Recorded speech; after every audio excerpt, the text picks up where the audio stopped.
রাষ্ট্রপতি পদে প্রার্থী চূড়ান্ত করবেন বিএনপি চেয়ারম্যান তারেক রহমান। স্থায়ী কমিটির বৈঠকে সিদ্ধান্ত, বছরের শেষ দিকে শুরু হবে স্থানীয় সরকার নির্বাচন।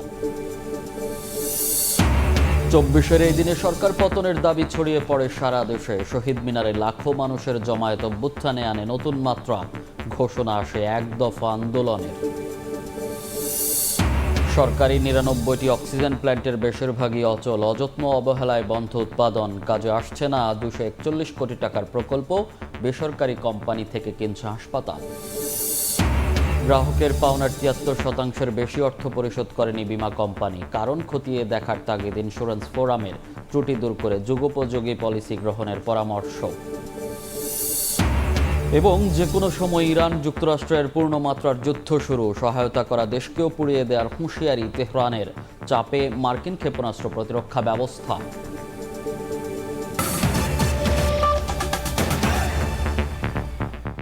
সকালের সময় সঙ্গে আছি আমি মনির হোসেন। রাষ্ট্রপতি পদে প্রার্থী চূড়ান্তের ভার বিএনপি চেয়ারম্যান ও প্রধানমন্ত্রী তারেক রহমানের ওপর ন্যস্ত করেছে দলের স্থায়ী কমিটি।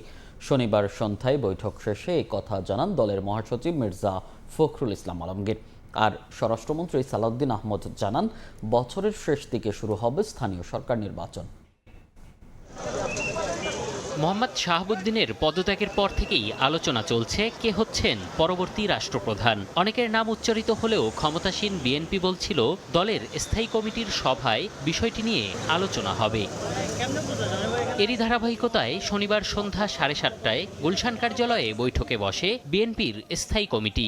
দলের চেয়ারম্যান ও প্রধানমন্ত্রী তারেক রহমানের সভাপতিত্বে প্রায় 2 ঘণ্টা ধরে আলোচনা করেন নীতি নির্ধারকরা। রাষ্ট্রপতি পদে প্রার্থী মনোনয়ন, স্থানীয় সরকার নির্বাচন, সমসাময়িক রাজনৈতিক পরিস্থিতি, সরকারের উন্নয়ন কার্যক্রম সহ বিভিন্ন বিষয়ে চুলচেরা বিশ্লেষণ করেন তারা।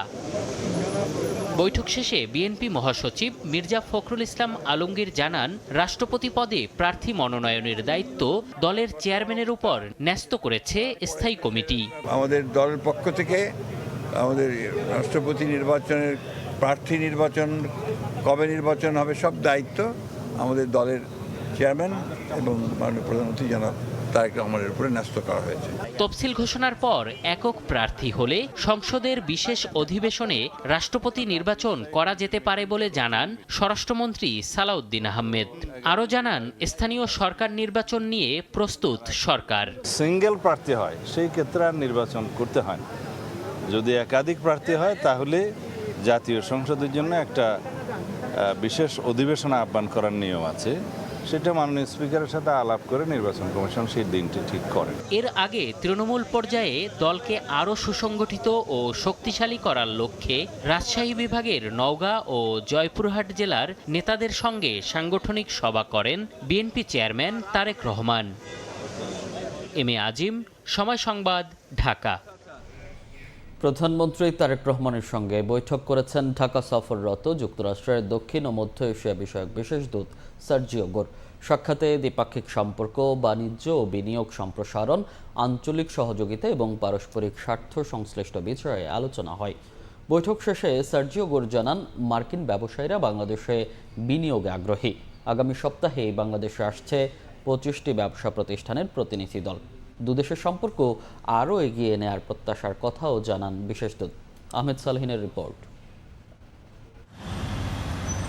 যুক্তরাষ্ট্রের সঙ্গে বাংলাদেশের সম্পর্ক বেশ পুরনো। বিগত 17 বছর টানাপোড়েনের মধ্য দিয়ে যাওয়া ঢাকা ওয়াশিংটন সম্পর্ক এখন অনেকটাই সমান্তরাল রেখায় চলমান। 3 দিনের রাষ্ট্রীয় সফরে যুক্তরাষ্ট্রের দক্ষিণ ও মধ্য এশিয়া বিষয়ক বিশেষ দূত সার্জিও গোর সে বার্তাই দিলেন প্রধানমন্ত্রী তারেক রহমানের সঙ্গে বৈঠকের মাধ্যমে। শনিবার সকাল 9:30টায় তেজগাঁওয়ে প্রধানমন্ত্রীর কার্যালয়ে এই বৈঠক অনুষ্ঠিত হয়। আলোচনায় উঠে আসে পারস্পরিক সম্পর্ক উন্নয়নের কথা, যেখানে বিনিয়োগ সম্প্রসারণে দুদেশের মধ্যে আলোচনা হয় বেশ ফলপ্রসূ।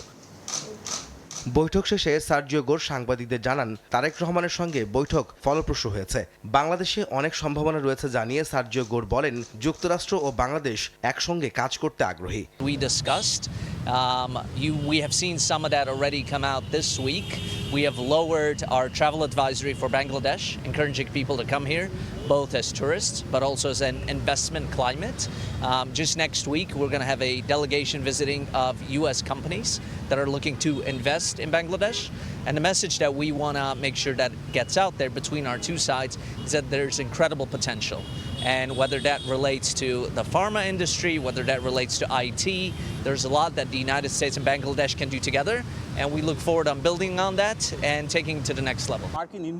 এদিকে প্রধানমন্ত্রীর উপদেষ্টা ডক্টর মাহাদি আমিন জানান, বাংলাদেশের সঙ্গে বহুমাত্রিক সম্পর্ক এগিয়ে নিতে চায় যুক্তরাষ্ট্র। তাই আগামী সপ্তাহের শেষে মার্কিন শীর্ষ 25টি ব্যবসায়ী সংগঠনের 45 জন ঊর্ধ্বতন কর্মকর্তা ঢাকায় আসবেন বলে জানান তিনি। মার্কিন যুক্তরাষ্ট্রের পক্ষ থেকে বলা হয়েছে যে মাননীয় প্রধানমন্ত্রীর নেতৃত্বে বাংলাদেশে স্থিতিশীলতা ফেরত এসেছে, একটা সুন্দর গণতান্ত্রিক অগ্রযাত্রা বহমান রয়েছে। সামনের দিনগুলোতে মার্কিন ইনভেস্টমেন্ট যেন বাড়ে, তার একটি ফার্স্ট স্টেপ হিসেবে আগামী সপ্তাহের শেষ নাগাদ যুক্তরাষ্ট্রের প্রথম সারির 25টি কোম্পানি থেকে প্রায় 45 জন শীর্ষ কর্মকর্তা আসবেন। মাননীয় প্রধানমন্ত্রীর সাথেও ওনাদের একটি বৈঠক অনুষ্ঠিত হবে।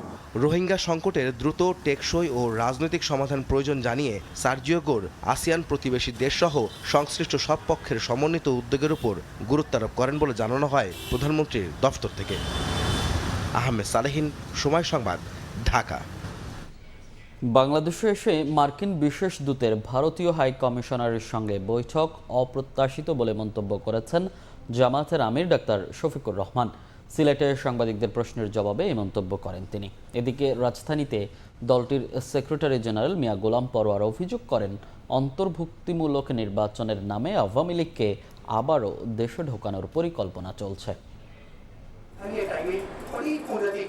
শনিবার দুপুরে সিলেটের স্থানীয় একটি দৈনিক পত্রিকার প্রতিষ্ঠাবার্ষিকীর অনুষ্ঠানে যোগ দেন জামায়াতের আমির ডাক্তার শফিকুর রহমান। অনুষ্ঠানে সাংবাদিকদের প্রশ্নের জবাবে তিনি বলেন, বাংলাদেশে এসে মার্কিন বিশেষ দূতের ভারতীয় হাইকমিশনারের সঙ্গে বৈঠক অপ্রত্যাশিত। বাংলাদেশ যুক্তরাষ্ট্রের দ্বিপাক্ষিক বিষয়ে আলোচনা সরকার ও বিরোধী দলের সঙ্গে হওয়া উচিত বলে মন্তব্য করেন তিনি। তারা তো ইন্ডিয়া বসে কথা বলতেই পারেন, তিনি তো ইন্ডিয়ার রাষ্ট্রদূত।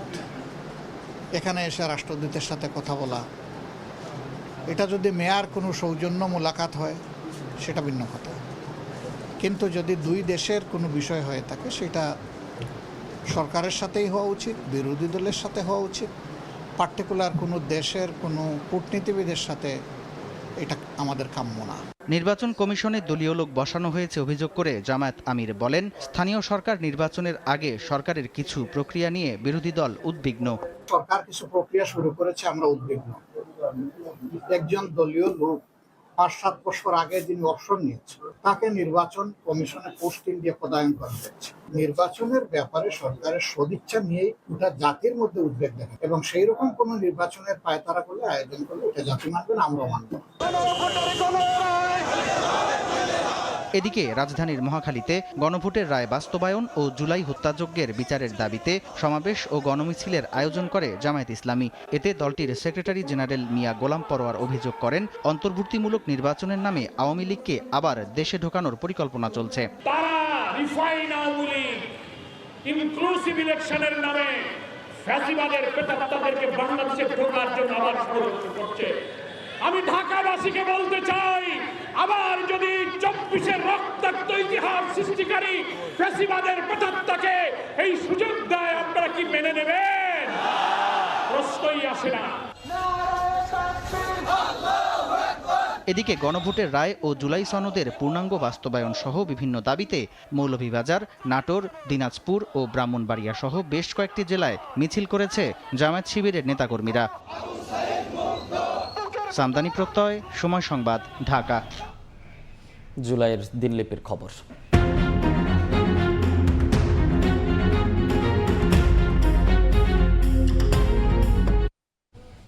জুলাইয়ের যাত্রা তখন অসীমের পথে। দ্রোহের আগুনে পুড়ছিল গোটা দেশ, যা রূপ নেয় গণ অভ্যুত্থানে। এদিন সর্বত্র দ্রোহের বার্তা ছড়িয়ে দেন শিল্পী সমাজ। শহীদ মিনারে জড়ো হয় লাখো মানুষ, যেখান থেকে সরকার পতনের দাবি ছড়িয়ে পড়ে 56,000 বর্গমাইলে। কি ঘটেছিল 2রা আগস্ট বা 33 জুলাই, জানব মাইমুনা হায়দার চৌধুরীর রিপোর্টে।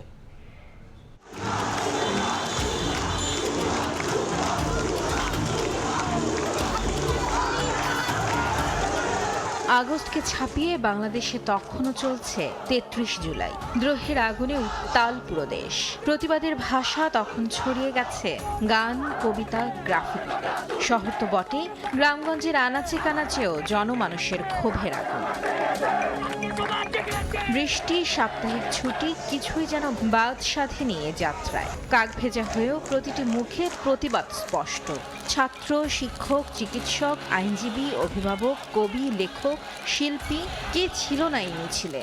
আমি যখন মানুষের ঢল দেখলাম এবং ওখানে প্রচুর মানুষ, সবাই কাউকে ভয় পাচ্ছে না, মানে আর্মির ট্যাঙ্ক দাঁড়ানো, আর্মি পুলিশ সব দাঁড়ানো, সবাই ওটার সামনে দিয়ে হেঁটে যাচ্ছে। তখন আশঙ্কা ছিল যে এটার পরে একটা ম্যাসিভ দমন পীড়ন হবে, তারপরে অ্যাটলিস্ট এটা সম্ভব হচ্ছে এবং এত মানুষ নেমে গেছে।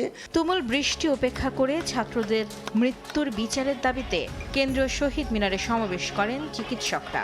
বাংলা মোটরে সমাবেশ করেন সর্বস্তরের কবি ও লেখকরা। আর জাতীয় প্রেস ক্লাবের সামনে কোটা সংস্কার আন্দোলনে ছাত্র হত্যার প্রতিবাদে উদীচী সহ সাংস্কৃতিক সংগঠনগুলো অংশ নেয় দ্রোহযাত্রায়।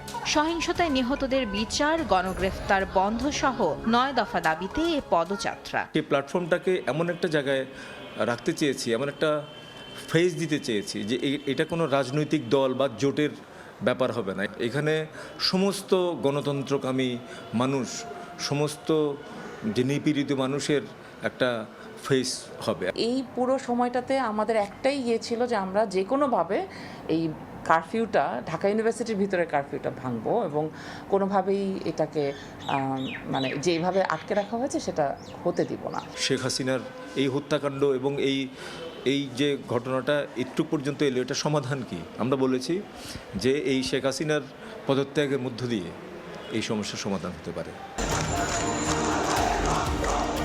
জাতীয় প্রেস ক্লাব থেকে শহীদ মিনার, লাখো মানুষের পদচারণায় মুখরে যাত্রা যেন অভ্যুত্থানে এনে দেয় নতুন এক মাত্রা, যা পরবর্তীতে এসে মেলে 1 দফাতে। আমরা বুঝে গেছি যে এখন আসলে পদত্যাগের দাবিটা করতে হবে। সরকারের প্রস্তুতি ছিল ছত্রভঙ্গ করে দেবে, কিন্তু সেই প্রস্তুতিটা এত মানুষ এসে যাওয়াতে ওইটার পুলিশই মানা করে যে আমরা এটা করতে পারবো না। এর আগে কেউ ক্যাম্পাসে মিছিল নিয়ে ঢুকতে পারে নাই। সো আমরা জানতাম যে এই আন্দোলন মুভমেন্টের যাই ঘোষণা দিতে হয়, যা কোনো কিছু করতে হয়, সবগুলো ক্যাম্পাস থেকে দিতে হবে। একটা সাহস সঞ্চারিত হয়েছে যে না, আগামীকাল আমরা মাঠে নামার মতো একটা পরিস্থিতি তৈরি হয়েছে। এই যাত্রাটা আপনার হচ্ছে যে পরবর্তী দিনে আন্দোলনে নামার ক্ষেত্রে ব্যাপক ভূমিকা রেখেছে এবং গণঅভ্যুত্থানের জোয়ার সৃষ্টিকরণও ব্যাপক ভূমিকা আছে। দেশের সরকারি হাসপাতালগুলোর চাহিদা মেটাতে 241 কোটি টাকায় বসানো 99টি অক্সিজেন প্ল্যান্টের বেশিরভাগই অচল। অযত্ন, অবহেলা ও সমন্বয়হীনতার অভাবে বন্ধ উৎপাদন। বেসরকারি কোম্পানি থেকে কোটি কোটি টাকার অক্সিজেন কিনছে হাসপাতালগুলো। সোহেল কুরেশির ক্যামেরায় নাইম হাসানের অনুসন্ধানের 2 পর্বের আজ থাকছে প্রথম পর্ব। তালাবদ্ধ এই রুমেই পড়ে আছে কোটি টাকা ব্যয়ে নির্মিত সরকারি অক্সিজেন প্ল্যান্ট। প্রতিদিন 8 লাখ লিটার অক্সিজেন তৈরির সক্ষমতা থাকলেও বহুদিন ধরেই এই প্ল্যান্টটি বন্ধ, যার ফলে হাসপাতালকে প্রতি মাসে বাইরে থেকে কিনতে হচ্ছে 22 থেকে 25 লাখ টাকার অক্সিজেন। শুধু বাংলাদেশ মেডিকেল নয়, দেশের প্রায় 70টিরও বেশি সরকারি হাসপাতালের চিত্র বর্তমানে এটি। করোনা মহামারীর সময় সরকারি হাসপাতালগুলোকে অক্সিজেনের স্বয়ংসম্পন্ন করতে নির্মাণ করা হয়েছিল অক্সিজেন প্ল্যান্ট। বর্তমানে দেশে রয়েছে 101টি প্ল্যান্ট, কিন্তু এর মধ্যে সচল মাত্র 30টি। বাকি অধিকাংশই বন্ধ কিংবা অচল অবস্থায় পড়ে আছে।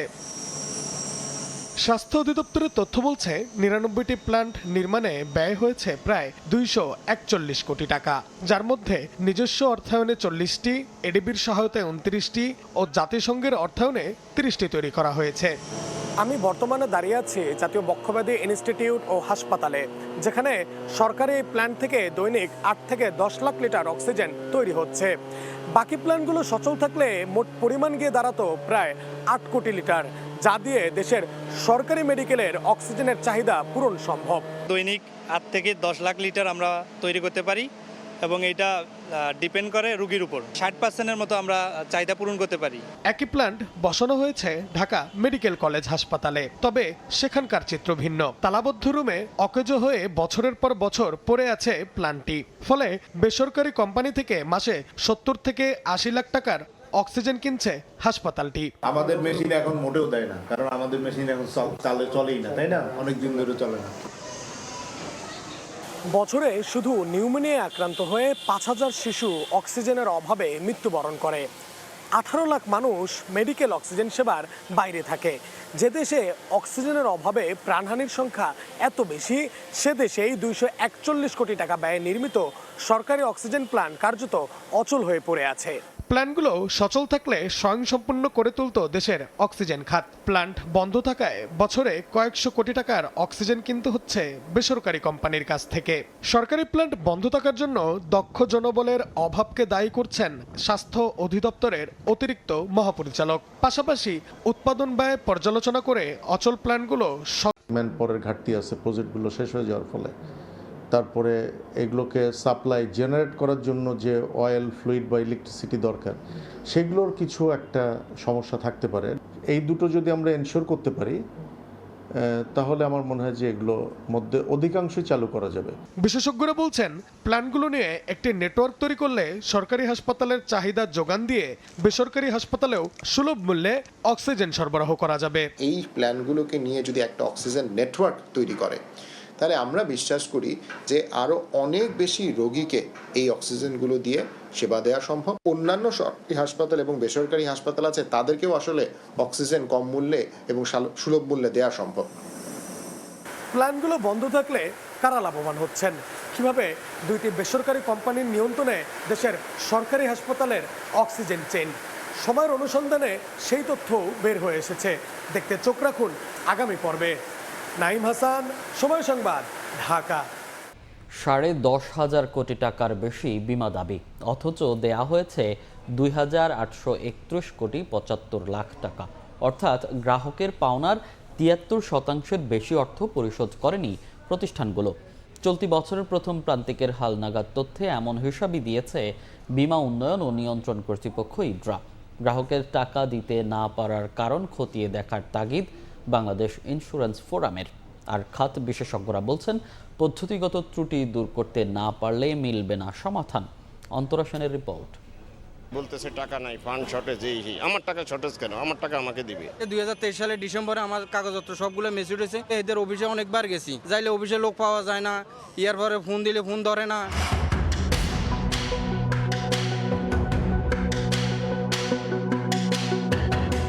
সেলিম মোল্লার মতো এভাবে স্বামী সন্তান নিয়ে গেল 1 বছর ধরে বিমা কোম্পানির দ্বারে দ্বারে ঘুরছেন নরসিংদী থেকে আসা হামিদা বেগমও। আমরা যেরকম বিশ্বাস করে দিচ্ছি আমাদের টাকাটা যেন সেই মতন আমরা পাই। 25 সালের প্রথম শেষ হয়েছে, 12 বছরে প্রায় 10,000 করে 1,20,000 টাকা দিচ্ছি। 2,20,000 টাকার মতন পাবো, কিন্তু এখন তো নিজের টাকা যে দিচ্ছি ওইটাই পাই না, এখন ওইটা তো পরের বিষয়। গ্রাহকের টাকা পরিশোধ না করায় দিনে দিনে নাজুক অবস্থা ফুটে উঠছে বিমা খাতে, বাড়ছে দায়। বিমা উন্নয়ন ও নিয়ন্ত্রণ কর্তৃপক্ষ ইড্রার প্রতিবেদনে দেখা যাচ্ছে, মেয়াদ পূর্ণ হওয়ায় গেল জানুয়ারি থেকে মার্চ চলতি বছরের প্রথম প্রান্তিকে বিমা খাতে গ্রাহকের মোট পাওনা জমেছে 10,610 কোটি 58 লাখ টাকা। বিপরীতে নিষ্পত্তি হয়েছে মাত্র 2,831 কোটি 75 লাখ টাকা। এ সময় দাবির 7,778 কোটি 82 লাখ টাকায় পরিশোধ করতে পারেনি কোম্পানিগুলো। এর মধ্যে লাইফ, নন লাইফ মিলিয়ে ফার ইস্ট, গ্রিন ডেল্টা সহ 10টি কোম্পানির কাছে আটকে আছে পাওনা দাবির প্রায় 87%, 6,739 কোটি 64 লাখ টাকা। এ অবস্থায় বিমা খাতের ভাবমূর্তি সংকট কাটাতে গ্রাহকদের পাওনা পরিশোধে প্রয়োজনে সরকারকেও হস্তক্ষেপ করতে হবে বলে মনে করে বাংলাদেশ ইন্স্যুরেন্স ফোরাম।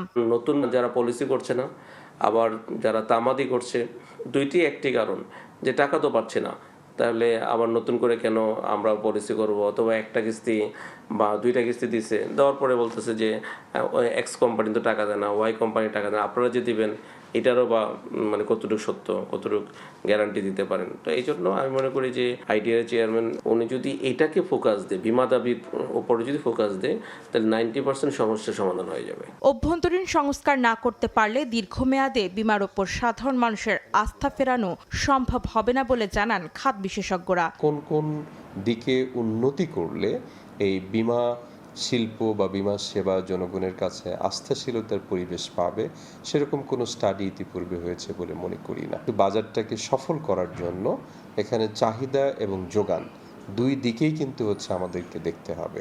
যারা ইন্স্যুরেন্স সেবা প্রোভাইডার প্রদানকারী তাদের কোনো ধরনের আসলে দুর্বলতা রয়েছে কিনা, এখানে আইনগত কোনো ফাঁকফোকর রয়েছে কিনা, সেগুলো কিন্তু আসলে কাটিয়ে ওঠার জন্য সরকার তথা রেগুলেটরি অথরিটির এখানে কাজ করার কিন্তু এখানে যথেষ্ট সুযোগ রয়েছে।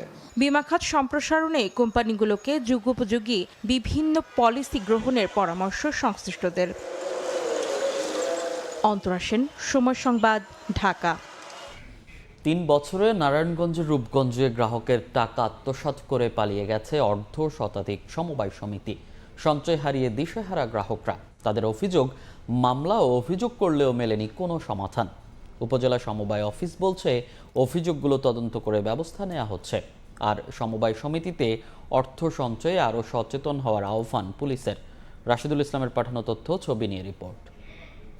আমি এত কষ্ট করে ভিক্ষা করে লইছি, স্যার 12 জন মারছে, না 12 জন আমার মারছে। আর আমার টাকাটা নিয়ে আজকে আমার পথের ফকিরে বানাইছে স্যার। আজকে আমার লিভারটা নষ্ট হয়ে গেছে, আমি মেডিকেল যাইতে পারি না, ডাক্তার দেখাইতে পারি না। নিজের কয়েক বছরের সঞ্চয় হারিয়ে কাঁদছেন এক নারী। বিশ্বাস করে সমবায় সমিতিতে অর্থ জমা রেখে নিঃস্ব তিনি। নারায়ণগঞ্জের রূপগঞ্জ উপজেলায় 137টি প্রতিষ্ঠান বর্তমানে অকার্যকর। 2023 সালের শেষের দিকে মায়ের ছায়া সমবায় সমিতি 2000 গ্রাহকের প্রায় 20 কোটি টাকা, আদর্শ সমবায় সমিতি 600 গ্রাহকের 7 কোটি টাকা, নবজাগরণ সমবায় সমিতি কয়েক কোটি টাকা সহ প্রায় অর্ধ শতাধিক সমবায় সমিতি শত শত কোটি টাকা নিয়ে উধাও হয়েছেন। বছরের পর বছর মামলা ও অভিযোগ দিয়েও মেলেনি কোনো সমাধান। এমনকি সমিতির কাউকে পেয়ে গ্রাহকরা টাকা চাইলে দেয়া হয় নানা হুমকি ও মিথ্যা মামলার ভয়। এত কষ্ট করে ভিক্ষা করে লইছি, স্যার 12 জন মারছে, না 12 জন আমার মারছে। টাকা চাইতে গেলে হুমকি দেয়, ধমকি দেয়, মাদক ধরা দিব, বাবা ধরাই দিব, এরকম একটা হুমকি দেয়। টাকা লেগে চাইতে গেলে স্যার আমার জোর মায়ের জোর করে। উপজেলা সমবায় সমিতি বলছে অভিযোগগুলো তদন্ত করে সমিতিগুলোর বিরুদ্ধে ব্যবস্থা নেওয়া হচ্ছে। আর পুলিশ বলছে অভিযুক্তদের বিরুদ্ধে যথাসময়ে আইনি ব্যবস্থা গ্রহণ করা হবে। তদন্তের ব্যবস্থা করা হয় এবং তদন্তে যারা দোষী সাব্যস্ত হয় তাদের বিরুদ্ধে আইনানুগ ব্যবস্থা গ্রহণ করার জন্য ব্যবস্থা নেওয়া হয়। বেশ কিছু ওয়ারেন্টও আছে, আমরা কিছু ওয়ারেন্ট এক্সিকিউট করেছি, বাকি যেগুলো আছে সেগুলোও আমরা ইমিডিয়েট এক্সিকিউট করার জন্য আমাদের অভিযান অব্যাহত রয়েছে। উপজেলা সমবায় অফিসের তথ্য মতে রূপগঞ্জ উপজেলায় মোট নিবন্ধিত সমবায় সমিতির সংখ্যা 213টি। সময় সংবাদ, রূপগঞ্জ। সর্বোচ্চ ব্যয়ে স্বপ্নের সড়ক ঢাকা সিলেট 6 লেন প্রকল্পের ডানা মেলতে শুরু করেছে। বদলে যাচ্ছে 209 কিলোমিটার জাতীয় মহাসড়ক। জটিলতা কাটিয়ে 2.5 বছরের মধ্যে কাজ শেষ হওয়ার বিষয়ে আশাবাদী সংশ্লিষ্টরা। নওশাদ আহমেদ চৌধুরীর ছবিতে বিস্তারিত, ইকরামুল কবিরের রিপোর্ট। সিলেট ঢাকা জাতীয় মহাসড়ক এভাবেই রূপ নিবে আন্তর্জাতিক মহাসড়কে। 2022 সালে প্রকল্পের 12 প্যাকেজে শুরু হয় মহাসড়কটির 6 লেনে উন্নীতকরণের কাজ।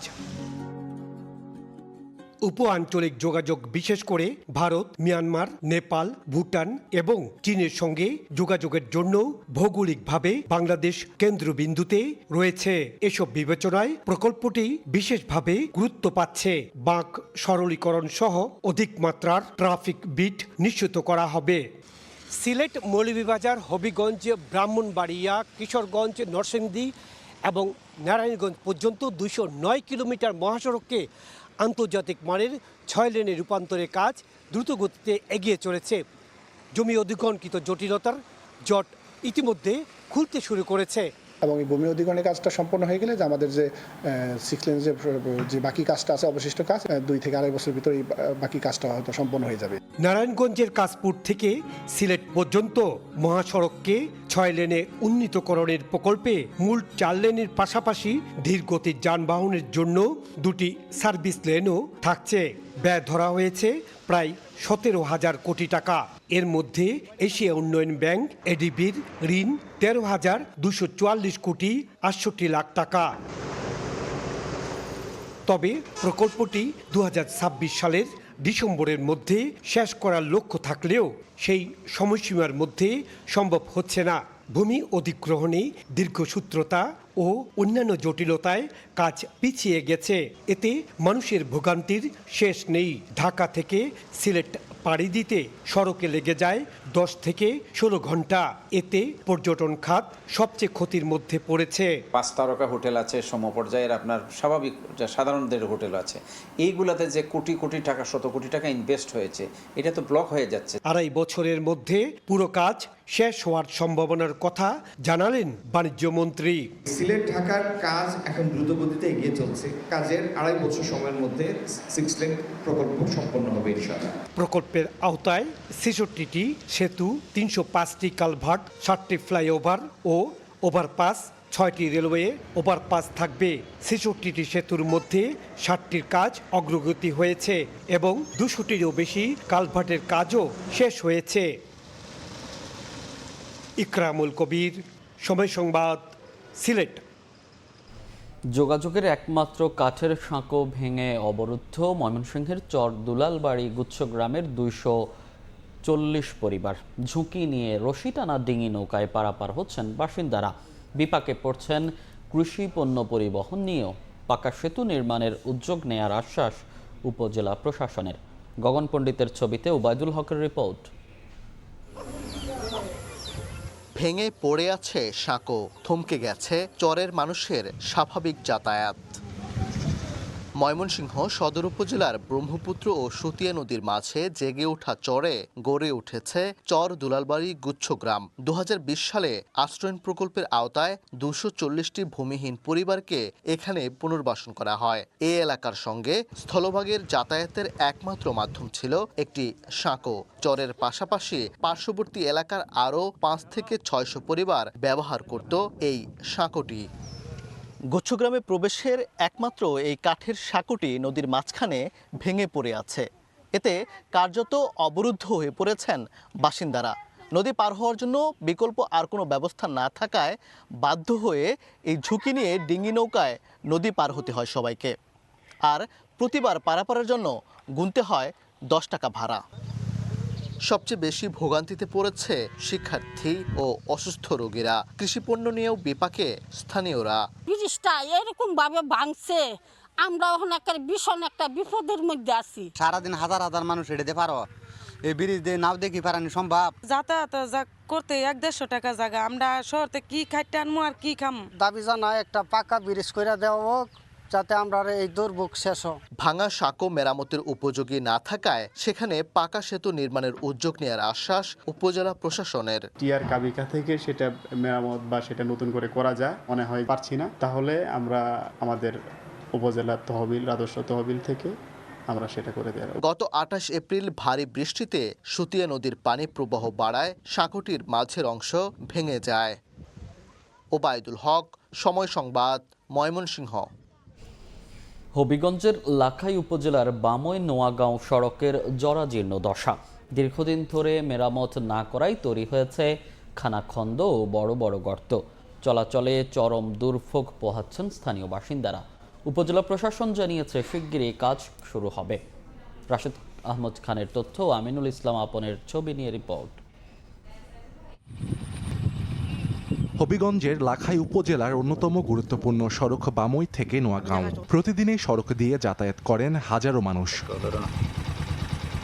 তবে দীর্ঘদিন সংস্কার না হওয়ায় সড়কের বিভিন্ন অংশ ভেঙে সৃষ্টি হয়েছে বড় বড় গর্তের। সামান্য বৃষ্টিতেই জমে থাকে পানি। এতে যানবাহন চলাচলের প্রায় অনুপযোগী হয়ে পড়েছে। চরম ঝুঁকি নিয়ে চলাচল করতে হচ্ছে পথচারীদের। রাস্তার যে অবস্থা দেখে আমাদের সঙ্গে মানুষ আত্মীয় স্বজন করতে চায় না। শ্বশুরবাড়ির লোক আসতে একটু দ্বিধাবোধ করে যে তোমাদের রাস্তা ঠিক না, যাবো না। বিয়ে শাদী বা যে কোনো একটা অনুষ্ঠান হলে মানুষের যাতায়াতে খুব কষ্ট হয়। গাড়ি ভাড়া 20টা চাই, 100টা চাই বইতে, মানে আমরা কেমনি চলাফেরা করতাম। সবিনয় অনুরোধ যে নোয়াগাঁও বামুই রাস্তাটা আবুরা করা এবং ফাঁকা করা। তবে রাস্তাটির সংস্কারে প্রস্তাব পাঠানো হয়েছে জানিয়ে উপজেলা নির্বাহী কর্মকর্তা বলছেন, বরাদ্দ পেলে শীঘ্রই শুরু হবে কাজ। রাস্তাটা খারাপ আমরা আগেও শুনেছি, অনেকে লিখিত অভিযোগ দিয়েছে, আবেদনও দিয়েছেন যে কোনো বরাদ্দ জুলাইয়ের শুরুতেই আসে বা আগস্টে আসে। এই জন্য আগেই টেন্ডার হয়ে যাওয়াতে আমি নতুন কোনো পদক্ষেপ নিতে পারি নাই। আশা করি এই অর্থ বছরে আমি এই রাস্তার সম্পর্কে ভালো পদক্ষেপ নিতে পারবো। সড়কটি দিয়ে 10টি গ্রামের অন্তত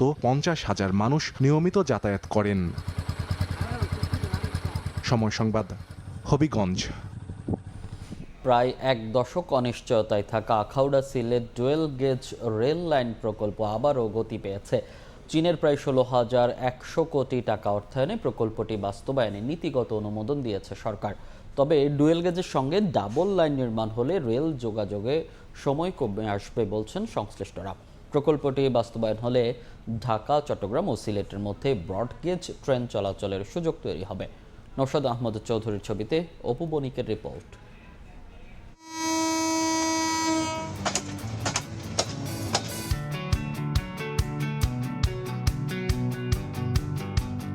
দীর্ঘ প্রতীক্ষার অবসান ঘটিয়ে আবারও সামনে এগুচ্ছে Akhaura Sylhet dual gauge rail line প্রকল্প। চীনের অর্থায়নে প্রায় 16,110 কোটি 44 লাখ টাকা ব্যয়ে প্রকল্পটির প্রাথমিক উন্নয়ন প্রস্তাব অনুমোদন হয়েছে। 2026-27 অর্থ বছরের বার্ষিক উন্নয়ন কর্মসূচিতেও স্থান পেয়েছে এটি।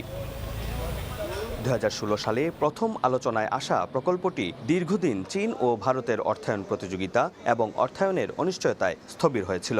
এক পর্যায়ে অর্থায়ন নিশ্চিত না হওয়ায় 2024-25 অর্থ বছরের এডিপি থেকেও বাদ পড়ে প্রকল্পটি। তবে চীনের পুনরায় ঋণ প্রদানের সম্মতিতে আবারও গতি ফিরেছে এই প্রকল্পে।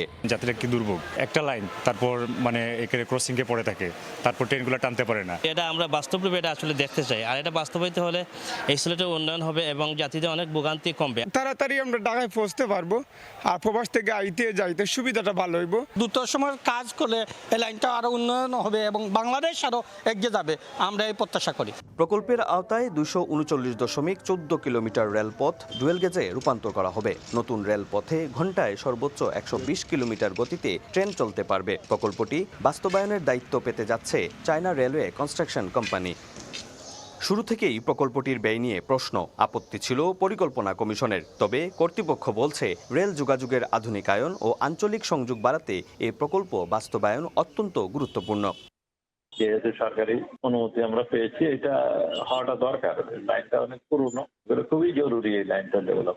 তবে প্রকল্পে ডুয়েল গেজের সঙ্গে ডাবল লাইন নির্মাণ হলে রেল যোগাযোগে সময় কমে আসবে বলছেন সংশ্লিষ্টরা। ট্রেন ক্রসিং এর কারণে প্রতিদিন প্রায় 1.5 থেকে 2 ঘন্টা সময় যাত্রীদের এটা ভোগান্তিতে পড়তে হয়, এই সময়টা বাঁচবে। তাহলে আমাদের ট্রেনের স্পিডও বাড়বে, যেহেতু বর্তমানে আছে 50 থেকে 60 কিলোমিটার, সেখানে আমরা কমপক্ষে 100 থেকে 120 কিলোমিটার ট্রেন চালাতে পারবো। প্লাস নতুন ইঞ্জিন আসবে, নতুন কোচ আসবে, নতুন ট্রেন উদ্বোধন হবে। বর্তমানে আখাউড়া সিলেট রুট দেশের অন্যতম ঝুঁকিপূর্ণ রেলপথ হিসেবে পরিচিত। অনেক জায়গায় ট্রেনকে ধীর গতিতে চলতে হয়। সম্প্রতি সিলেট সফরে এসে এই রুটের উন্নয়নের আশ্বাস দেন রেলপথ প্রতিমন্ত্রী। আমরা চাই আমাদের সীমিত সম্পদের সর্বোচ্চ ব্যবহার করে অগ্রাধিকার ভিত্তিতে সীমাবদ্ধতার মধ্যে যাতে আমরা সর্বোচ্চ সেবাটুকু দিতে চাই। আখাউড়া সিলেট রেল রুটে প্রতিদিন 6 জোড়া ট্রেন যাতায়াত করে। ডুয়েল গেজের পাশাপাশি ডাবল লাইন নির্মাণের দাবিও জোরালো হচ্ছে সংশ্লিষ্টদের মতে। তবেই বাড়বে ট্রেন চলাচল, কমবে যাত্রা সময়, মিলবে প্রকল্পের পূর্ণ সুফল। অপু বণিক, সময় সংবাদ, সিলেট। বর্ষার জালের মতো ছড়িয়ে থাকা বৈদ্যুতিক তারে চরম ঝুঁকিতে বাসিন্দারা। আবাসিক ও বাণিজ্যিক ভবনের গা ঘেঁষে থাকা উচ্চ ভোল্টেজের লাইন যে কোনো সময় বড় দুর্ঘটনার কারণ হতে পারে আশঙ্কা স্থানীয়দের। বারবার জানানো হলেও কার্যকর উদ্যোগ নিচ্ছে না বিদ্যুৎ উন্নয়ন বোর্ড। আলপনা বেগমের তথ্য, আবু সুফিয়ানের ছবি নিয়ে রিপোর্ট। মাকড়াসার জালের মতো ছড়িয়ে আছে বৈদ্যুতিক তার। শহরের বিভিন্ন সড়কে আবাসিক ও বাণিজ্যিক ভবনের একেবারে গা ঘেঁষে চলে গেছে উচ্চ হাই ভোল্টেজের লাইন। কোথাও ভবনের বারান্দা ছুঁয়ে, কোথাও টিনের চালের ওপর দিয়ে টানা এসব তার প্রতিনিয়ত ঝুঁকিতে ফেলছে বাসিন্দাদের। এ চিত্র নেত্রকোনা শহরের। দুটি উপকেন্দ্রের মাধ্যমে 3311 কেভি লাইনে শহরে বিদ্যুৎ সরবরাহ করা হচ্ছে। বিশ্ববিদ্যালয়ের জন্য আরও একটি উপকেন্দ্র চালুর অপেক্ষায় রয়েছে। তবে শহীদ মিনার মোড়, মোক্তারপাড়া, আরামবাগ, বড় বাজার, ছোট বাজার, তেরি বাজার, অজহর রোড ও মালনী রোড সহ বিভিন্ন এলাকায় বিদ্যুৎ লাইনের বেহাল অবস্থা। স্থানীয়দের অভিযোগ, অপরিকল্পিতভাবে স্থাপিত এসব লাইনের কারণে প্রায় ছোট বড় দুর্ঘটনা ঘটছে। তাই দ্রুত ঝুঁকিপূর্ণ লাইন অপসারণ করে পরিকল্পিতভাবে বিদ্যুৎ লাইন স্থাপনের দাবি তাদের। এটা তো 440 লাইন, এটা বিদ্যুৎ অফিস থেকে যোগাযোগ নেওয়ার দরকার। আমরা অনেক ঝুঁকি নিয়ে কাজ করে এখানে বসে থাকি। পিডিবিকে বারবার বলা সত্ত্বেও তারা এইগুলি সরাচ্ছে না। খোলা তারগুলিকে যদি কেবলের আওতায় আনা যায় তাহলে ভালো। বিদ্যুৎ উন্নয়ন বোর্ড বলছে, অপরিকল্পিত নগরায়ন ও নিয়ম না মেনে সড়ক নির্মাণের কারণেই অনেক জায়গায় বিদ্যুতের খুঁটি ও লাইন ঝুঁকিপূর্ণ অবস্থায় পড়েছে। তবে পুরনো খুঁটি সরিয়ে নতুন স্থাপনের কাজ পর্যায়ক্রমে করা হবে জানিয়েছে সংশ্লিষ্ট কর্মকর্তা। আমরা বিষয়টা মনিটরিংয়ে রাখছি, পাশাপাশি কোথাও যদি লাইনে ফল্ট হয় বা ত্রুটি হয় বা ঝড় বৃষ্টি এসব কারণে প্রবলেম হয়, আমরা তাৎক্ষণিকভাবে এটা নিরসনের জন্য সচেষ্ট আছি। আর বিদ্যুৎ উন্নয়ন বোর্ডের তথ্য অনুযায়ী জেলায় মোট গ্রাহক 56,000, এর মধ্যে 23,000 প্রিপেড, 24 জন উচ্চচাপ, প্রায় 1,300 ক্ষুদ্র ও মাঝারি শিল্প এবং 2,100 শেষ গ্রাহক রয়েছে। শহরে বিদ্যুৎ সরবরাহে ব্যবহৃত হচ্ছে 13টি 11 কেভি ফিডার। সময় সংবাদ, নেত্রকোনা। করতোয়া নদীর তীরে সন্ত্রাসীদের গোপন আস্তানায় অভিযান চালিয়েছে গোয়েন্দা পুলিশ। এ সময় বিদেশি পিস্তল, দেশীয় অস্ত্র, শকার মেশিন সহ 3 জনকে গ্রেফতার করা হয়েছে। নদীর তীরে দুর্গম জঙ্গলে সংঘবদ্ধ চক্রের আস্তানা, তাঁবু টাঙিয়ে গড়ে তুলেছিল মাদক কারবার ও মুক্তিপণ আদায়ের ঘাঁটি। বগুড়ার বাগোবাড়াই করতোয়া নদীর তীরে গড়ে ওঠা আস্তানায় শনিবার রাতে অভিযান চালায় ডিবি পুলিশ। উদ্ধার করে বিদেশি আগ্নেয়াস্ত্র, বুলেট সহ দেশীয় অস্ত্র, 25,000 ভোল্টের ইলেকট্রিক শকারের পাশাপাশি মেলে বিভিন্ন মাদকও। এ সময় গ্রেপ্তার করা হয় চক্রের প্রধান সদস্য রাকিব ও রকি সহ 16 বছর বয়সী এক কিশোরকে। আরো 2 সদস্য পালিয়ে যায়। 2-2.5 মাস হবে, একটা ভালো একটা সুযোগ দিয়েন, চালান করে দেন যাতে আমি আমার ভুলটা বুঝতে পারি। পুলিশের দাবি, মাদক কেনাবেচা, অপহরণ, নির্যাতন করে মুক্তিপণ আদায় ও হানি ট্র্যাপ সহ নানা অপরাধমূলক কর্মকাণ্ড চালিয়ে আসছিল চক্রটি। তারা মূলত এখানে যেহেতু লোকালয় থেকে একটু দূরে এবং জঙ্গলের ভিতরে, যার কারণে তারা এখানে থেকে খুব নির্বিঘ্নে এখানে মাদক বিক্রি করত। 3 জনকে আমরা হাতে নাতে স্পট থেকে গ্রেপ্তার করতে পেরেছি। চক্রের প্রধান রকির বিরুদ্ধে একাধিক এবং রাকিবের বিরুদ্ধে মাদক অস্ত্র সহ 7টি মামলা রয়েছে। আব্দুল আউয়াল, সময় সংবাদ, বগুড়া। টানা বৃষ্টি আর উজানের ঢলে তলিয়ে গেছে মৌলভীবাজারের সদর ও রাজনগর উপজেলার কয়েক হাজার ফসলি জমি। নষ্ট হচ্ছে বীজতলা। আমনের চারা রোপণের সময় চললেও করতে পারছেন না কৃষক। শাহলিদুর রহমানের পাঠানো তথ্য ও মোহাম্মদ ইয়ারুপ আহমেদের ছবি নিয়ে রিপোর্ট। গত মাসের টানা বৃষ্টি ও উজানের ঢলে মৌলভীবাজারের সব নদীর পাশাপাশি কাওয়াদিঘি হাওরের পানি অস্বাভাবিক বৃদ্ধি পায়। এখনও কাটেনি হাওর পাড়ের জলাবদ্ধতা। এতে সদর ও রাজনগর উপজেলার কয়েকটি ইউনিয়নের কয়েক হাজার ফসলি জমি পানিতে তলিয়ে। কৃষক বলছেন, আমন রোপণের আশায় সঠিক সময়ে বীজতলায় চারা তৈরি করেন তারা, তবে জমিতে 3 থেকে 4 ফুট পানি থাকায় চারা রোপণ করতে পারছেন না। এতে বীজতলা চারা রোপণের অনুপযোগী হয়ে পড়ছে। প্রশাসনের কাছে পানি নিষ্কাশনের দাবি জানিয়েও কোনো প্রতিকার মিলছে না। আমরা গেছে বিগত বুড়ো মৌসুমে আমরা পানির কারণে আমরা ধান তুলতে পারছি না, আমরা গরুদের ধান নাই। বন্যা হওয়ার কারণে এই পানিটাই আমাদের আরো আয়া জমাট হয়েছে, কিন্তু কাশিমপুর পাম্প হাউসে এটা তাদের যদি শেষ করতো তাহলে আমরা এলাকা তার পানি হইল না। 3-4টা ইউনিয়নের এই জলাবদ্ধতা পানির কারণে আমরা হাইল ক্ষেত করা সম্ভব না। পানি তো আছেও, আমার এ জ্বালাই কিন্তু নষ্ট হয়ে গেছে, আমি আর এগুলো কিছু করতাম না। আগুন মৌসুমে আমি ক্ষেত করি, প্রতি বছরই ক্ষেত করি, এবার পারছি না ক্ষেত করতাম পানির লাগে। পানি নিষ্কাশনের জন্য পানি উন্নয়ন বোর্ডের সঙ্গে বৈঠক করেছে কৃষি বিভাগ। তবে পানি উন্নয়ন বোর্ড বলছে, বর্তমানে পাম্প দ্বারা পানি নিষ্কাশন সম্ভব নয়। পানি না কমাইতে পারে তাহলে তো অবশ্যই কৃষক ধান রোপণ করতে পারবে না, এরকম রিপোর্ট আমাদের কাছে এসেছে। তারা যে লেভেলে পানি চাচ্ছে সেই লেভেলে পানি নিয়ে আসতে হলে আমাদেরকে যে পাম্প আছে এই পাম্পে সম্ভব নয়, আমাদেরকে হয়তো নতুন আরো উচ্চ ক্ষমতা সম্পন্ন আরো একটা পাম্প হাউস বসানো হয়তো, তাছাড়া এই সমাধান সম্ভব হবে না। কৃষি বিভাগের তথ্য মতে এবছর মৌলভীবাজারে 98,035 হেক্টর জমিতে রোপা আমন চাষের লক্ষ্যমাত্রা ধরা হয়েছে। সময় সংবাদ, মৌলভীবাজার। বৃষ্টি, পাহাড়ি ঢল ও ভূমিধসে ভেঙে পড়েছে ভারতের মেঘালয়ের পশ্চিম ও দক্ষিণ গারো পাহাড়ি অঞ্চলের গুরুত্বপূর্ণ সড়ক। এতে 2 মাস ধরে বন্ধ শেরপুরের নাকুগাঁও স্থলবন্দরের আমদানি রফতানি কার্যক্রম। শহীদুল ইসলাম হীরার তথ্য, বাবু চক্রবর্তীর ছবি নিয়ে রিপোর্ট। দেখে বোঝার উপায় নেই, প্রতিদিন বড় বড় যন্ত্রের গর্জন, ট্রাকের হুইসেল আর কয়েক হাজার মানুষের হাঁক ডাকে মুখরিত থাকত এই এলাকাটি।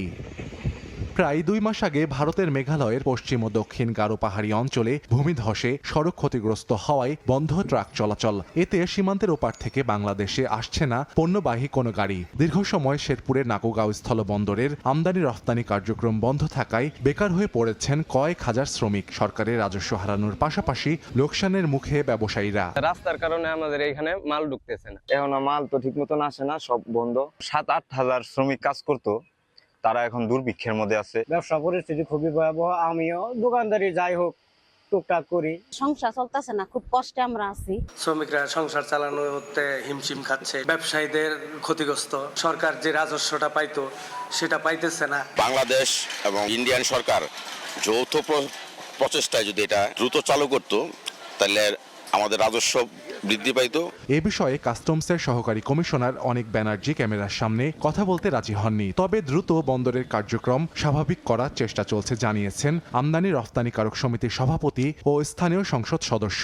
আমাদের কিভাবে অর্থনৈতিক উন্নয়ন হবে এবং বিদেশ থেকে আমদানি তো হবে বটেই, রপ্তানির ভাগটা যেন একটু বেশি হয়, সেদিকে কর্মসংস্থান যেন একটু বাড়ে আমাদের দিক থেকে, বিশেষ করে মশারি বলেন, কয়েল বলেন, মাছ উৎপাদন আমাদের এখানে যথেষ্ট, এটা এক্সপোর্ট করার সুযোগ রয়েছে, বিভিন্ন প্রোডাক্ট আমরা এক্সপোর্ট করতে পারি। 2025-26 অর্থ বছরে এই বন্দর দিয়ে প্রায় 2 লাখ টন পাথর আমদানি হয়েছে।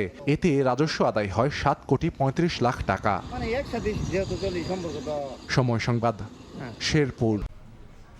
দেখছেন সকালের সময়। দেশের বাইরের খবর। যে কোনো সময় ইরান যুক্তরাষ্ট্রের পূর্ণমাত্রার যুদ্ধ শুরু হতে পারে দাবি করেছে বিভিন্ন মার্কিন গণমাধ্যম। জবাবে ইরানের বিরুদ্ধে সহায়তা করা দেশকেও পুড়িয়ে দেওয়ার হুঁশিয়ারি দিয়েছে তেহরান। যে কোনো সময় শুরু হতে পারে ইরান যুক্তরাষ্ট্রের মধ্যে পূর্ণমাত্রার যুদ্ধ। মার্কিন বিভিন্ন গণমাধ্যম জানিয়েছে ইসরায়েল যুক্তরাষ্ট্র একসঙ্গে ইরানের জ্বালানি স্থাপনায় ভয়াবহ ক্ষেপণাস্ত্র হামলার প্রস্তুতি নিচ্ছে। যদিও এ হুমকির কড়া জবাব দিয়েছে তেহরান। যুক্তরাষ্ট্রকে সহায়তা করা যে কোনো দেশই যুদ্ধের আগুনে জড়িয়ে পড়বে বলে সাফ জানিয়ে দিয়েছেন ইরানের যুদ্ধকালীন সামরিক কমান্ডারের প্রধান মেজর জেনারেল আলী আবদুল্লাহি। তার দাবি, ওয়াশিংটন মধ্যপ্রাচ্যের দেশগুলোর রাজধানী, অবকাঠামো ও সম্পদকে নিজেদের নিরাপত্তার ঢাল হিসেবে ব্যবহার করছে। একই সঙ্গে ইসরায়েলের সামরিক অভিযানকে আরো শক্তিশালী করছে। দায়িত্ব গ্রহণের 2 বছর পূর্তিতে জাতির উদ্দেশ্যে বার্তা দিয়েছেন ইরানের প্রেসিডেন্ট মাসুদ পেজিশকিয়ান। বলেন, যুদ্ধ, নিষেধাজ্ঞা ও বহিরাগত চাপের মধ্যেও ইরানকে দুর্বল করা যায়নি। দেশের ভবিষ্যৎ কোনো বিদেশি শক্তি নয়, ইরানের জনগণই নির্ধারণ করবে বলে মন্তব্য করেন তিনি। যুক্তরাষ্ট্রের নৌ অবরোধ অব্যাহত থাকলে হরমুজ প্রণালী বন্ধ করে দেওয়ার কঠোর হুঁশিয়ারি দিয়েছে ইরান। তেহরানের দাবি, ওয়াশিংটনের পদক্ষেপ শুধু হরমুজ নয়, আরও গুরুত্বপূর্ণ সমুদ্রপথকেও অচল করে দিতে পারে। ইরানের সুপ্রিম ন্যাশনাল সিকিউরিটি কাউন্সিলের সচিব মোহাম্মদ বাঘের সতর্ক করে বলেন, যুক্তরাষ্ট্রের এই নীতির প্রভাব শুধু মধ্যপ্রাচ্যে সীমাবদ্ধ থাকবে না, বরং মূল্য দিতে হবে বৈশ্বিক অর্থনীতি, আন্তর্জাতিক জ্বালানির বাজার এবং যুক্তরাষ্ট্রের সাধারণ জনগণকেও। এর মধ্যে ইউরোপে মার্কিন সামরিক বাহিনীর প্রধান জেনারেল অ্যালেক্সাস গ্রিনকেভিচ পেন্টাগনকে পাঠানো এক গোপন বার্তায় বলেছেন, অতিরিক্ত একটি নৌ ডেস্ট্রয়ার না পেলে ইরানের ব্যালিস্টিক ক্ষেপণাস্ত্র থেকে ইসরায়েল ও যুক্তরাষ্ট্রকে রক্ষা করা সম্ভব হবে না। সেক্ষেত্রে তাকে যুক্তরাষ্ট্রের নিজস্ব ভূখণ্ডের প্রতিরক্ষাকেই অগ্রাধিকার দিতে হবে। ইরান যুদ্ধ দীর্ঘায়িত হওয়ায় যুক্তরাষ্ট্রের ক্ষেপণাস্ত্র প্রতিরক্ষা ব্যবস্থা ও নৌবহরের ওপর ব্যাপক চাপ তৈরি হয়েছে। মালিহা সুহরওয়ার্দী, সময় সংবাদ। ইউক্রেনের বিরল খনিজ সম্পদ নিয়ে নতুন বিতর্ক উস্কে দিয়েছেন মার্কিন প্রেসিডেন্ট ডোনাল্ড ট্রাম্প। দাবি করেছেন, যুক্তরাষ্ট্র চাইলে ইউক্রেনের খনিজ সম্পদ থেকে যা ইচ্ছা তাই নিতে পারবে। এর মধ্যে ইউক্রেনকে সামরিক সহায়তা সমন্বয়ে গঠিত ন্যাটো মিশনের নেতৃত্ব থেকে সরে দাঁড়ানোর পরিকল্পনা করছে যুক্তরাষ্ট্র। ধোঁয়ায় ঠেকে গেছে পুরো গুদাম, একের পর এক পুড়ছে বই। ইউক্রেনের উত্তর পূর্বাঞ্চলীয় খার্কিভে রুশ ড্রোন হামলায় ধ্বংস হয়ে গেছে দেশটির অন্যতম বৃহৎ প্রকাশনা প্রতিষ্ঠান রানোকের লজিস্টিক্স কেন্দ্র। কর্তৃপক্ষ জানিয়েছে, 2টি ড্রোনের আঘাতে গুদামটিতে ভয়াবহ অগ্নিকাণ্ডের ঘটনা ঘটে। এতে কয়েকজন আহত হয়েছেন। প্রতিষ্ঠানটির পরিচালক জানান, এই কেন্দ্র থেকে ইউক্রেন জুড়ে বিভিন্ন স্কুলে পাঠ্য বই পাঠানো হতো। একই সময়ে রাশিয়ার উফা শহরের একটি তেল শোধনাগার এবং আরও কয়েকটি জ্বালানি স্থাপনায় হামলার দাবি করেছে ইউক্রেন। অন্যদিকে রাশিয়া জানিয়েছে, তারা জাপোরিজ্জিয়া অঞ্চলের আরও একটি গ্রাম দখলে নিয়েছে। হামলা পাল্টা হামলার মধ্যেও থেমে নেই কূটনৈতিক তৎপরতা। মার্কিন পররাষ্ট্রমন্ত্রী মার্কো রুবিও জানিয়েছেন, আগামী কয়েক সপ্তাহের মধ্যেই রাশিয়া ও ইউক্রেনের মধ্যে শান্তি আলোচনা পুনরায় শুরুর চেষ্টা করবে ওয়াশিংটন। এর মধ্যে মার্কিন সংবাদ মাধ্যম পলিটিকোর প্রতিবেদনে বলা হয়েছে, ইউক্রেনকে সামরিক সহায়তা সমন্বয়ের দায়িত্বে থাকা ন্যাটোর জার্মান ভিত্তিক কমান্ডের নেতৃত্ব থেকে ধীরে ধীরে সরে দাঁড়ানোর পরিকল্পনা করছে যুক্তরাষ্ট্র। একই সঙ্গে মার্কিন প্রেসিডেন্ট ডোনাল্ড ট্রাম্প দাবি করেছেন, ইউক্রেনের সঙ্গে হওয়া খনিজ সম্পদ চুক্তির আওতায় যুক্তরাষ্ট্র দেশটির বিরল খনিজ সম্পদ ব্যবহারের বিস্তৃত অধিকার পেয়েছে। গণমাধ্যমে দেয়া এক সাক্ষাৎকারে তিনি জানান, সাবেক প্রেসিডেন্ট জো বাইডেন ইউক্রেনকে শত শত বিলিয়ন ডলারের সামরিক সহায়তা দিলেও তার বিনিময়ে কোনো প্রতিদান নিশ্চিত করেননি। বর্তমান প্রশাসন ইউরোপীয় দেশগুলোর উপর প্রতিরক্ষা ব্যয়ের বড় অংশের দায়িত্ব চাপিয়েছে। একই সঙ্গে ইউক্রেনের খনিজ সম্পদে অগ্রাধিকারমূলক প্রবেশাধিকার নিশ্চিত করে ওয়াশিংটনের অর্থনৈতিক স্বার্থও সুরক্ষিত করেছে বলে দাবি করেন তিনি। মালিহা সুহরওয়ার্দী, সময়। দেখছেন সকালের সময়। খেলার খবর। প্রত্যাশার চেয়ে দ্রুত সময়ে সেরে উঠে দলে ফিরলেন লিটন দাস। অস্ট্রেলিয়ার বিপক্ষে প্রথম টেস্টের জন্য দলে যুক্ত করা হয়েছে এই অভিজ্ঞ ব্যাটারকে। যদিও ফিটনেস টেস্টে উতরাতে পারলেই সুযোগ পাবেন একাদশে। তবে প্রথম ম্যাচ নিয়ে শঙ্কা থাকলেও দ্বিতীয় টেস্টের একাদশে লিটনকে পাওয়ার কথা জানান বিসিবির ক্রিকেট অপারেশনস ইনচার্জ শাহরিয়ার নাফিস। দলের সঙ্গে যোগ দিতে রোববার রাতে দেশ ছাড়বেন লিটন। জুনে অস্ট্রেলিয়ার বিপক্ষে ওয়ানডে সিরিজে কাফ মাসেলের ইনজুরিতে পড়েন লিটন দাস। এরপর অজিদের বিপক্ষে টি-20 ও জিম্বাবুয়ের বিপক্ষে একমাত্র টেস্টে দলে থাকলেও মাঠে নামতে পারেননি। ছিটকে যান 23 বছর পর অস্ট্রেলিয়ার মাটিতে টেস্ট খেলতে যাওয়ার দল থেকেও। এই ইনজুরি নিয়ে জল ঘোলা কম হয়নি। পুরোপুরি সেরে ওঠার আগেই জিম্বাবুয়ে সিরিজে লিটনকে যুক্ত করায় কারণ দর্শানোর চিঠি পায় বিসিবির মেডিকেল বিভাগ। তবে এবার সুখবর পেলেন ওয়ানডে ও টি-20 অধিনায়ক। পুনর্বাসন প্রক্রিয়া দ্রুত হওয়ায় প্রথম টেস্টের স্কোয়াডে নাম উঠেছে এলকেডির। ব্যাপারটা ঠিক এভাবে হুট করে হয়নি। আমরা সবাই জানি যে গত 26শে জুলাই মাসে বাংলাদেশ টেস্ট টিম ঘোষণা করা হয়েছিল এবং ওই মুহূর্ত পর্যন্ত যে লিটনের ফিজিক্যাল কন্ডিশন আপডেটটা ছিল ওইটা স্যাটিসফ্যাক্টরি ছিল না। লাস্ট 7 ডেজে ওর রিকভারি প্রসেসটা খুবই ভালো হয়েছে এবং ওভারঅল মেডিকেল সিলেকশন কমিটি এবং ওভারঅল বোর্ড মনে করেছে যে ওর যে প্রোগ্রেসটা এইটা গোয়িং ফরওয়ার্ড আর আরও দ্রুত হয়তো সে রিকভারি করতে পারবে। কিছুদিন আগে চিকিৎসার জন্য সিঙ্গাপুরে যান 31 বছর বয়সী এই উইকেট রক্ষক ব্যাটার। সে সময় বিসিবি জানায় আগামী 12 আগস্ট ফিটনেস টেস্টের পর লিটনের মাঠে ফেরার ব্যাপারে নিশ্চিত হওয়া যাবে। ইতোমধ্যে দ্রুত গতিতে সেরে উঠে মিরপুরে ব্যাট হাতে অনুশীলনও করেছেন তিনি। তাতেই অস্ট্রেলিয়াতে যাওয়ার এই সিদ্ধান্ত টিম ম্যানেজমেন্টের। সেখানেই হবে বাকি পুনর্বাসন প্রক্রিয়া। বাকি যে রিহ্যাব প্রসেসটা আছে সেটা অস্ট্রেলিয়া থেকে কমপ্লিট করবে এবং ওর ওইখানেই ফিটনেস টেস্ট হবে। So if he passes the fitness test he might become available for the first test, if not second টেস্টের জন্য ওর অ্যাভেলেবেল হয়ে যাওয়ার কথা। সো এই কারণেই বোর্ড মেডিকেল ডিপার্টমেন্ট এবং ন্যাশনাল সিলেকশন প্যানেল ডিসিশন নিয়েছে যে ওকে আমরা এখন ট্রাভেল করতে যেতে দিতে পারি। এদিকে ইনজুরিতে আরেক আক্ষেপের নাম নাহিদ রানা। সিরিজটিতে খেলা হচ্ছে না এই পেসারের। যদিও চিকিৎসার জন্য আগেই অস্ট্রেলিয়া পাড়ি জমান তিনি। সঙ্গে আছেন আরেক পেসার তাসকিন। তাদের অবস্থার কথাও জানান শাহরিয়ার নাফিস। ওরা অস্ট্রেলিয়াতে গিয়েছে, এখানে ওদের সব ধরনের অ্যাসেসমেন্টই হয়েছে, স্ক্যান হয়েছে, ডাক্তার দেখেছে। তো মেডিকেল ডিপার্টমেন্টের বায়েজিৎ ভাই ওর সাথে ট্রাভেল করেছিল। তারা এখন অফিসিয়ালি আমাদের রিপোর্ট লেখেনি এবং আমরা জানি যে স্ক্যান এবং স্ক্যানের রিপোর্ট একটা স্টাডি করে রিপোর্ট দেওয়ার কথা। তো আমরা যে উদ্দেশ্যে ওদের পাঠানো, আমরা ওদের অ্যাসেসমেন্ট করতে পেরেছি। ফার্দার রিপোর্টের জন্য আমরা ওয়েট করছি। আগামী 13 আগস্ট 23 বছরের অপেক্ষা ঘুচিয়ে ডারউইনের প্রথম টেস্টে অজিদের মুখোমুখি হবে টাইগাররা। সেখানে নাহিদের ফেরার কোনো সম্ভাবনা না থাকলেও অপেক্ষা থাকবে লিটনের। এর জন্য শেষ দিন পর্যন্ত অপেক্ষা করতে হবে দলকে। রাফি আমিন, সময় সংবাদ, ঢাকা। এ পর্যায়ে শীর্ষ সংবাদগুলো জানিয়ে দিচ্ছি আরেকবার। রাষ্ট্রপতি পদে প্রার্থী চূড়ান্ত করবেন বিএনপি চেয়ারম্যান তারেক রহমান। স্থায়ী কমিটির বৈঠকে সিদ্ধান্ত, বছরের শেষ দিকে শুরু হবে স্থানীয় সরকার নির্বাচন। 24-এর এই দিনে সরকার পতনের দাবি ছড়িয়ে পড়ে সারা দেশে। শহীদ মিনারে লাখো মানুষের জমায়েত অভ্যুত্থানে আনে নতুন মাত্রা। ঘোষণা আসে এক দফা আন্দোলনের। এবং সরকারি 99টি অক্সিজেন প্ল্যান্টের বেশিরভাগই অচল। অযত্ন অবহেলায় বন্ধ উৎপাদন, কাজে আসছে না 241 কোটি টাকার প্রকল্প। বেসরকারি কোম্পানি থেকে কিনছে হাসপাতাল। এই ছিল সকালের সময়। এরপর আন্তর্জাতিক সময়ের সঙ্গে থাকবেন সহকর্মী কাজল আব্দুল্লাহ। ধন্যবাদ মনির। আন্তর্জাতিক সময় নিয়ে আসছে কিছুক্ষণ পরে, সঙ্গে থাকুন সময়ের।